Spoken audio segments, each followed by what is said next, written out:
What if being gifted wasn't a blessing, but a biological curse? In Jujutsu Kaisen, special grade sorcerers are worshipped, feared, envied. They are called the strongest. But look closer, and you'll notice something disturbing. Every special grade loses something fundamental. Not just battles, not just friends, their humanity. Today, we're exploring the heavy price of talent, and why in this world, becoming a god means ceasing to be a person. We romanticize power.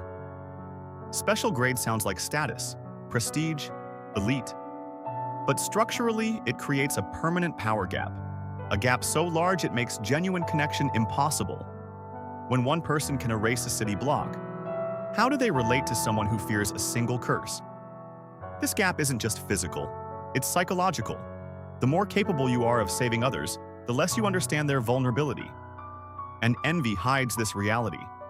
We think, if only I had that strength. But strength removes relatability. It replaces equality with hierarchy. And hierarchy suffocates intimacy. The gifted don't stand beside others. They stand above them, alone. No character embodies this more than Satoru Gojo. His technique, infinity, is literal isolation. Nothing can touch him, not physically, not metaphorically. Infinity is protection, but it's also separation. He can see everything, calculate everything, control everything, but he cannot experience the world like everyone else. He isn't just strong, he's a natural disaster on the side of humanity.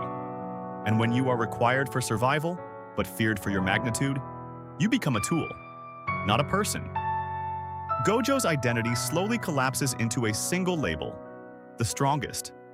Not friend, not teacher, not human, just function. And when that function is removed, what remains? Suguru Geto is what happens when special grade power collides with human psychology. He ingests curses. Think about that. He absorbs hatred, fear, decay, over and over. The human brain isn't built for that sensory experience. Eventually, it recalibrates. Normal life starts to feel insignificant, fragile, disposable. When you wield godlike power long enough, ordinary human suffering stops feeling urgent. This is desensitization, not evil for evil's sake, but a defense mechanism. Geto's transition from protector to extremist wasn't sudden madness. It was the mind protecting itself from mental rot. If you can't reconcile the burden of saving everyone, you start redefining who deserves saving. Domain expansion represents mastery, but mastery requires ego death. To fully command cursed energy, you must treat the world as calculation. Angles, distances, probabilities. Students laugh, joke, dream. Special grades calculate. This shift isn't aesthetic, it's existential. The higher you rise, the more relationships become liabilities. Emotion becomes distraction.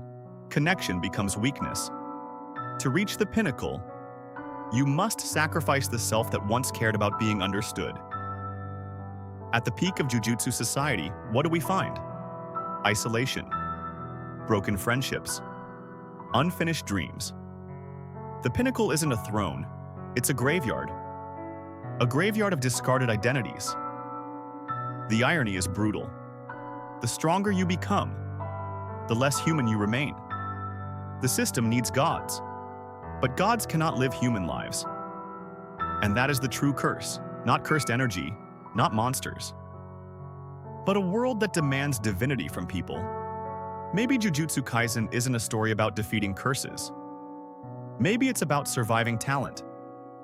Because in this world, to become the strongest is to stand alone. And to stand alone long enough is to forget what it meant to be human. Tell me in the comments, is special grade a blessing or the loneliest curse of all?